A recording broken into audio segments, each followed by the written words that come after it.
Et bonsoir à tous et bonjour en suivant quand vous regarderez cette vidéo, je ne sais pas, ce sera peut-être le matin, ce sera peut-être le soir. Moi, je vous l'enregistre le soir, donc je vous dis bonsoir. J'espère que vous allez bien. On se retrouve avec une nouveauté, enfin une nouveauté. Il est sorti depuis un petit moment, mais en tout cas c'est une nouveauté pour moi dans mes oracles, puisque je ne l'avais pas jusqu'à présent. C'est l'oracle des synchronicités de Ethan Ilfeld, que je me suis acheté. Je ne l'ai pas reçu celui-là, je me suis fait plaisir. En plus, j'adore parce que j'ai une petite boutique ésotérique, une nouvelle boutique ésotérique qui a ouvert pas loin de chez moi, avec deux belles personnes qui le tiennent, c'est super. Il est, voilà, j'en avais pas beaucoup près de chez moi, j'en avais un.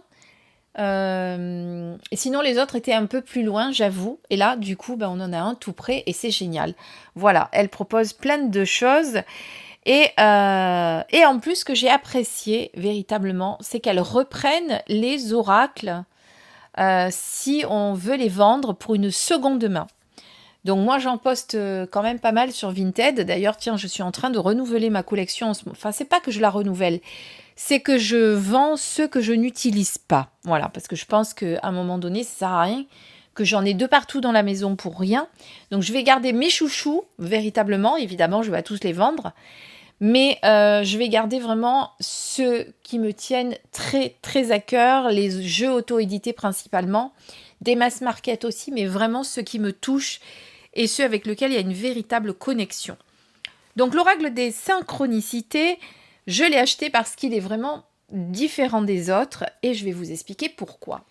D'ailleurs que peut-être l'avez-vous déjà dans votre collection. Alors, l'oracle des synchronicités vous révélera les significations essentielles dissimulées dans les coïncidences de votre quotidien et vous ouvrira à une réelle prise de conscience de leur pertinence. Au-delà de son caractère ludique, ce nouvel outil révèle d'archétypes ancrés dans l'inconscient collectif pour apporter un éclairage significatif à votre question. Cet oracle s'articule autour de 57 symboles dotés d'une résonance culturelle profonde. En choisissant 2 cartes et en recherchant l'unique symbole qui les relie, vous constaterez à quel point les synchronicités émergent comme un message de votre inconscient. Vous pourrez ainsi mieux observer et apprécier le monde, instaurer un dialogue intérieur fécond et libérer votre potentiel créatif. Fasciné par la puissance de l'imaginaire et du symbolisme, Ethan Ilfeld a conçu cet oracle puissant, source constante d'émerveillement. Alors, vous avez un coffret, vous l'aurez compris, vous avez 57 cartes contenant 57 symboles, on va les voir, et un petit livret de 80 pages. C'est un coffret que vous pouvez trouver au prix de 25 € aux éditions Trajectoire, qui est un groupe, une marque, du groupe Picto. Alors, vous connaissez les coffrets Trajectoire maintenant. Ils sont tous à l'identique et c'est parfait dans la bibliothèque. J'adore, moi je les mets vraiment comme des livres. Parce que j'en ai pas mal de chez eux, sous le même format. Voilà, le livret est ici, on va le découvrir. Je ne vais pas vous montrer les cartes tout de suite. Et je vais vous expliquer un peu comment ça fonctionne. Alors, l'oracle des synchronicités. Allons-y. Alors je crois que... Non, je voulais savoir si ça n'avait pas été... Oui, je pense qu'il a été traduit, cet oracle, parce que le nom de l'auteur paraît quand même pas très français. Je sais pas. En tout cas, je ne le vois pas ici. Bon, il y a beaucoup de noms qui ne sont pas français. Les éditeurs remercient Shutterstock, Crédit pour les symboles. Oui, je pense qu'il y a dû y avoir une reproduction. Alors, l'oracle des synchronicités, symbolisme, interprétation et méthode de tirage. Oui, parce qu'on a des méthodes de tirage. Donc là, on vous parle effectivement en introduction de toutes les coïncidences que l'on peut rencontrer dans notre vie. Et d'ailleurs, l'oracle des synchronicités aide à stimuler un dialogue direct avec votre inconscient par le biais des symboles. Et vous voyez, il fait référence ici au King que vous connaissez avec les hexagrammes que vous allez d'ailleurs retrouver dans l'oracle Tao si vous l'avez. Voilà, donc en fait, il vous parle des synchronicités que l'on peut rencontrer dans nos vies, où parfois vous allez vous apercevoir que dans une journée, il y a un symbole ou une image qui revient souvent, ou une voiture de telle couleur, de telle marque, ou des chiffres qui se répètent, etc. Et donc, en fait, il se base là-dessus il s'est basé là-dessus, en tout cas sur ces synchronicités, pour créer cet oracle. Donc là, on fait un petit rappel sur les systèmes d'oracle que vous allez pouvoir rencontrer. Donc là, on vous parle à propos des cartes et du livre. D'accord? Donc, on vous explique pourquoi 57 cartes et pourquoi 57 symboles. Le langage des symboles et des archétypes avant de commencer les tirages. Et ensuite, le déroulement. Donc, la question, ça va être simple et unique. La manière la plus simple de lire l'oracle est de poser une question et de tirer 2 cartes pour en déterminer le symbole commun. On va le voir tout de suite. Parfois, la question en elle-même est plus importante que la réponse d'ailleurs. Alors, réfléchissez à ce que vous souhaitez vraiment découvrir et n'hésitez pas à poser des questions ouvertes. Vous pouvez poser des questions dont la réponse est oui ou non, mais il est préférable d'utiliser l'oracle comme un outil pour susciter des idées. Après tout, notre subconscient ne peut probablement pas prédire l'avenir, alors posez des questions du type « Est-ce que je vais décrocher l'emploi pour lequel je viens de postuler ?» ne sera pas aussi utile que de demander « Que puis-je faire pour trouver le bon poste ?» Donc, ce qui peut susciter une réponse plus ouverte et mener à un cadre d'interprétation plus créatif. Alors, il dit « Est-ce que je vais décrocher l'emploi pour lequel je viens de postuler ?» ne sera pas aussi utile que de demander « Que puis-je faire pour trouver le bon poste ?» Vous voyez que la question n'est pas du tout tournée dans le même sens. Donc après, on va explorer le lien entre les deux objets, évidemment.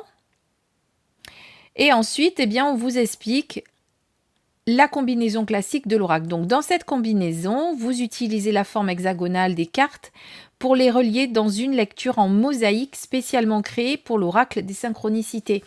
Donc voyez, vous avez donc le tirage à 2 cartes comme je viens de vous expliquer, où vous allez regarder quel est l'objet similaire sur les 2 cartes. Et ensuite, vous avez un lien, un tirage que vous allez pouvoir faire avec 2, 4 et 6 cartes. Évidemment, puisqu'à chaque fois, elles sont à interpréter de pair. D'accord? Donc là, vous avez un tirage. Et ensuite, vous allez donc interpréter la 1 avec la 2, la 3 avec la 4, la 5 avec la 6. Mais après, vous allez interpréter celle 1 au milieu, puisque vous allez en rajouter une. Et vous allez faire la 1, la 7 avec la 1, la 7 avec la 2, etc. Vous l'aurez compris. Je crois qu'il n'y en a que 2 de tirages. Et d'ailleurs, on vous donne un exemple. D'accord? Là, par exemple, sur les cartes, les 2 cartes 1 et 2, il y a le même symbole qui est l'ADN. Sur la carte 2 et 3, 1 et 2, 2 et 3, 3 et 4. Alors, attendez. Je voulais vérifier si j'avais bien compris parce que je ne m'en suis pas encore servi. Donc, non, c'est bien ça. Vous interprétez 1, 2, 3, 4 et 5, 6. Donc là, il vous donne du coup l'exemple. Donc, vous allez prendre la carte 1 et 2. Vous allez voir quel est le symbole identique. Donc là, c'est l'ADN. La 3 et la 4, c'est l'araignée. Et la 4 et la 5, c'est l'ouroboros. Donc, la 1, elle représente... Là, il vous le dit, par exemple, l'étape 1 des 2 cartes, c'est pour voir le profil énergétique d'une personne, donc son passé. Les cartes 3-4 vont vous donner le stade de la personne actuellement, donc le présent. Et ensuite, la 5 et 6, ça va être l'avenir pour voir la direction que prend la personne. Et ensuite, vous allez disposer donc comme ceci les cartes et en rajouter une au milieu que vous allez regarder avec les autres pour voir s'il y a des objets similaires. D'accord? Donc, c'est bien ça. Il suffit de trouver en étapes 6 et 7 les symboles communs entre la carte d'intuition, c'est celle du milieu qu'on rajoute, et celle qui l'entoure, donc les 6 autres. Voilà, et là, il vous explique évidemment toujours dans l'exemple et il vous interprète l'exemple justement pour que vous puissiez comprendre. Ensuite, évidemment, il vous dit que vous pouvez créer vos propres méthodes de tirage, expérimenter d'autres dispositions de cartes. À vous de voir, voilà. Vous pouvez mélanger les cartes et en placer quelques-unes face cachée pour former une grille et voir vers quelle paire les cartes votre intuition vous guide. Bon, enfin voilà, il vous donne aussi, vous voyez, des idées. Donc du coup, après, eh bien, vous avez chaque interprétation des 57 symboles. Donc vous avez ici l'as de cœur, par exemple, les mots-clés, le symbolisme, la réflexion et la méditation que vous allez pouvoir faire sur ce symbole. Vous avez ceci pour tous les symboles. Et à la fin,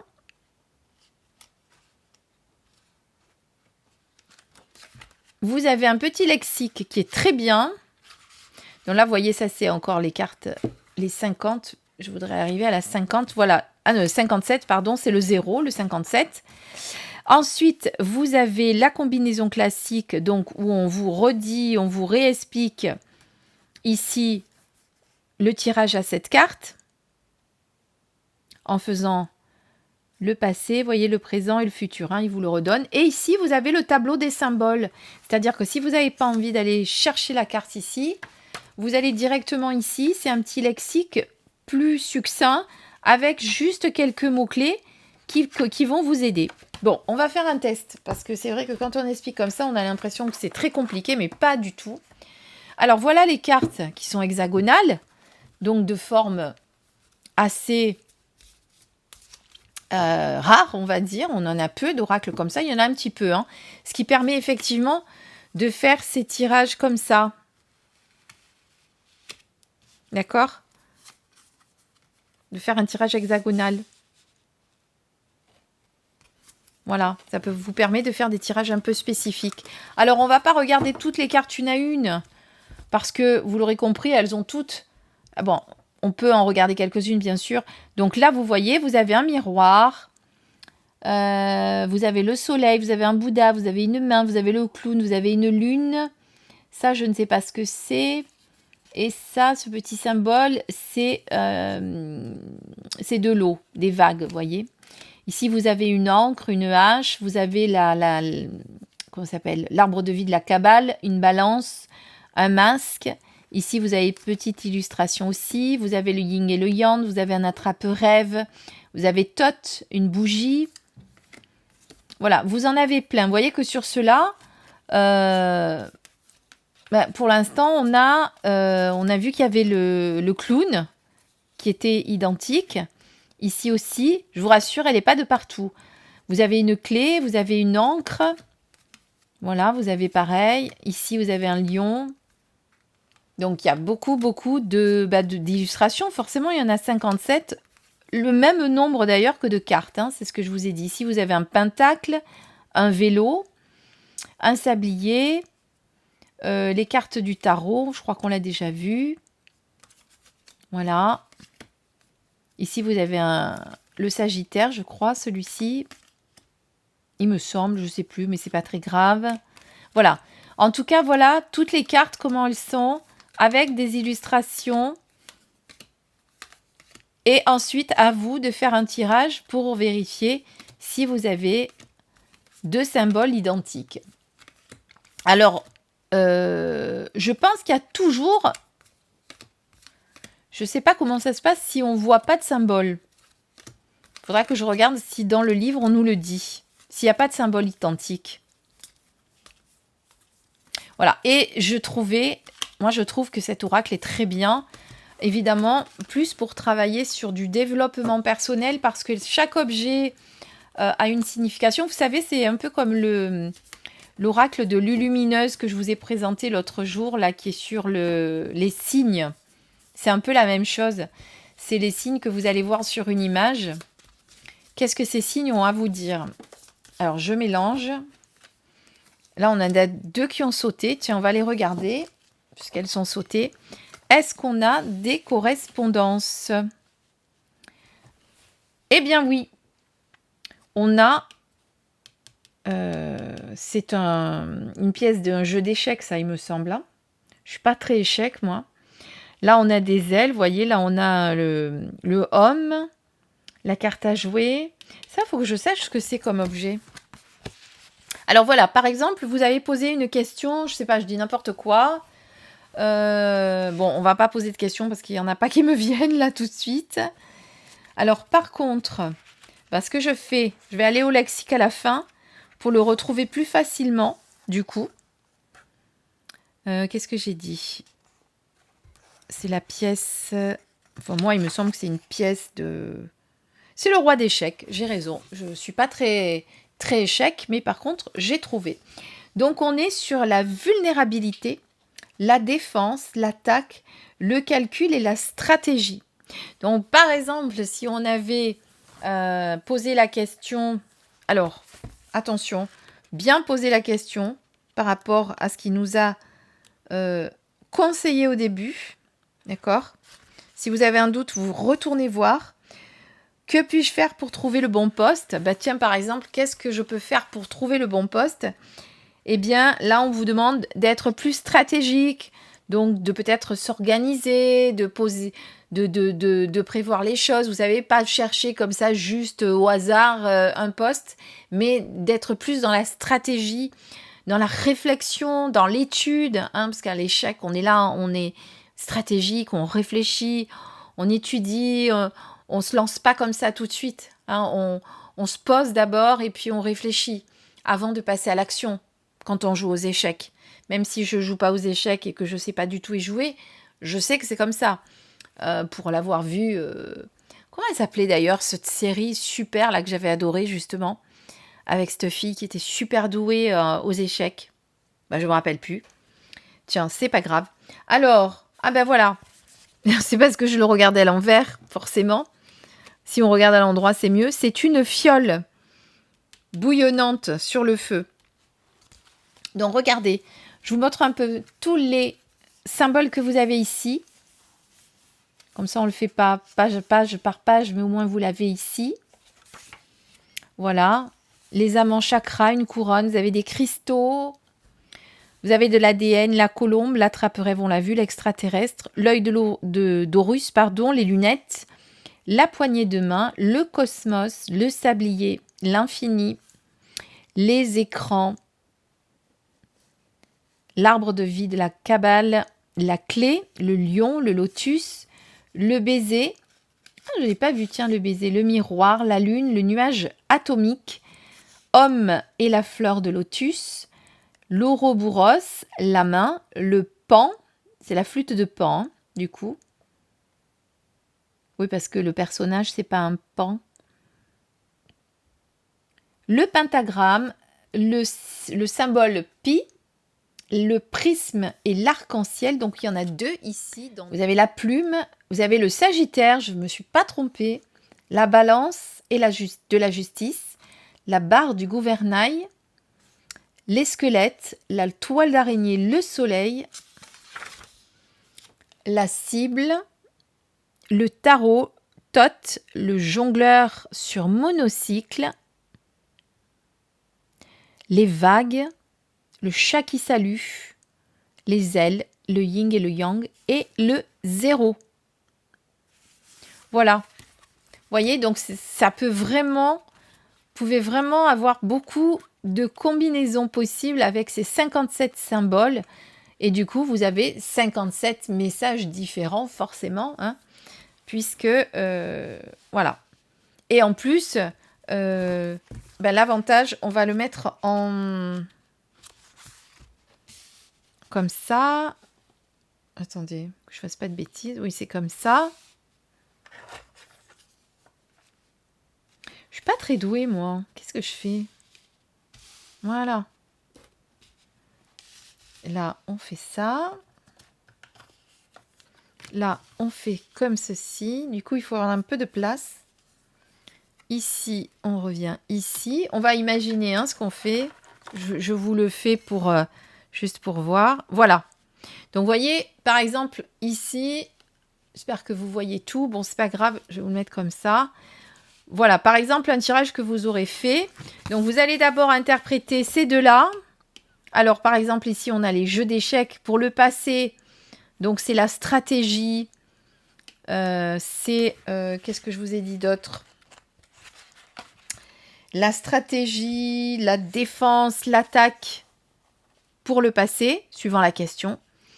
Ici, on analyse ces deux-là et vous voyez que ce sont les lunettes qui sont identiques. Donc là, on est sur le présent. Donc les mots sont classés par ordre alphabétique. Et pour les lunettes, on a la vision, l'aide, la transparence, le point de vue, la cécité. Ensuite, vous allez interpréter pour le futur ces deux-là. Donc, qu'est-ce qu'on a? On a le clown. Je pense qu'en fait, on ne doit jamais se trouver avec des cartes sans correspondance, je pense. Donc là, on a le clown, la tête de clown. Je ne sais pas vous, mais moi, j'ai horreur des clowns. J'ai horreur des clowns. J'ai toujours détesté les clowns depuis que je me suis enfant. C'est un truc de fou. Ça ne m'a jamais fait rire. Je sais pas, et vous, ça vous a fait rire? Ça vous fait rire les clowns? Je sais pas, moi, j'aime pas les clowns. Bon, voilà, après, chacun son truc. Alors, on est sur le masque, le bouffon, l'humour, l'insouciance et la joie. Bon, moi, ça m'a jamais créé de la joie, le clown. Je sais pas, c'est pas mon truc. Et donc, après, vous allez prendre ce qu'on appelle la carte d'intuition, que vous allez mettre au milieu.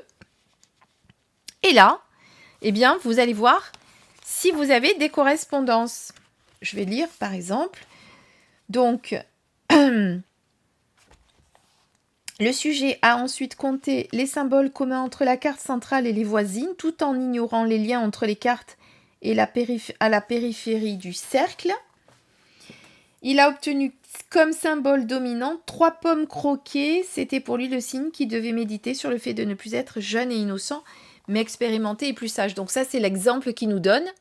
Donc là, on va regarder par rapport à ce que nous avons, si on a des correspondances. Donc, on a combien d'objets similaires. Donc, il faut s'amuser à regarder. Donc là, par exemple, on a 2 clowns. Alors, est-ce qu'on doit... on doit compter les symboles communs entre la carte centrale et ses voisines, tout en ignorant les liens entre les cartes à la périphérie du cercle. Il a obtenu comme symbole dominant, donc il faut bien regarder les symboles dominants. Donc là, on a 2 clowns. Ensuite, qu'est-ce qu'on a? L'ADN, on l'a 1 fois, 2 fois. La hache, non. Le lion, on l'a 2 fois aussi. Dites-moi si je me trompe. Ok. Le petit chat, on l'a pas ici, on l'a pas ici, on l'a pas ici, ici non plus. Ici, on l'a 2 fois. Donc, pour l'instant, enfin, on l'a 2 fois. On l'a qu'une fois parce qu'en fait, on doit compter que celui-là. On ne doit pas compter celui-là. Attendez, comment il dit 1, 2, 3. 3 pommes croquées. Oui, vous voyez, il ne compte pas celles du milieu, il compte celles qui sont autour. Donc là, pour l'instant, on n'en a aucun qui a un peu plus que les autres, puisque j'ai dit il y a un ADN, il y a 2... Ah non, il y a 2 clowns, puisque celui-là, on ne le compte pas, c'est le 3e, et il y en a déjà 2. Tous les autres, il n'y en avait qu'un. Lui, le chat, il n'y en a qu'un, ici. Ensuite, l'Ouroboros, on le retrouve nulle part. La cible, on la voit nulle part non plus. D'accord? Et qu'est-ce que j'ai d'autre? L'équilibriste, 1 fois. C'est tout. Donc, si je ne me trompe pas, c'est notre clown que je n'aime pas qu'il y a le plus. Puisqu'on a fait la hache. Est-ce que j'ai vérifié la hache? Non, la hache, j'en ai pas. Ça, je l'ai qu'une fois. Bon, je pense que c'est bon. Si jamais je me suis trompée, vous me le direz. Mais en gros, on a donc 2 fois le clown. Donc, ça voudrait dire que par rapport à la situation, par rapport à la question, il faudrait peut-être que cette personne fasse attention. Alors, soit remettre de la joie dans sa vie par rapport à la question, soit peut-être de faire attention aux personnes fausses qu'il y a autour de lui avec le masque. Parce que ça peut être effectivement le masque. Puisque c'est le signe qu'il devait méditer sur le fait de ne plus être jeune et innocent. Et si on va regarder le 12,